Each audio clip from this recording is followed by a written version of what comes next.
பொலிவுடன் மாலை நியூஸ்.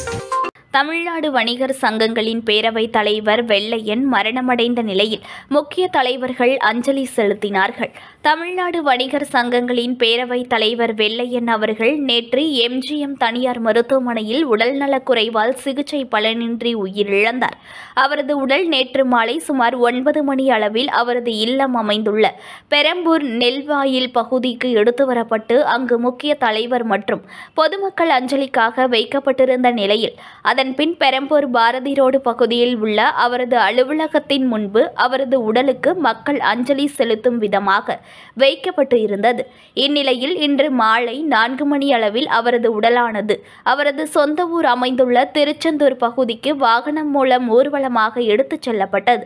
அவரது இறுதி ஊர்வலமானது அவரது பிறந்த ஊர் வரை வாகனத்தில் ஊர்வலமாக எடுத்துச் செல்லப்படும் என்றும் கூறப்பட்டுள்ளது. அவரது உடலுக்கு தமிழக சட்டமன்ற சபாநாயகர் அப்பாவு மற்றும் பல நெடுமாறன் ஆகிய முக்கிய தலைவர்கள் இன்று நேரில் சென்று அஞ்சலி செலுத்தினார்கள். புத்த புது பொலிவுடன் மாலை நியூஸ்.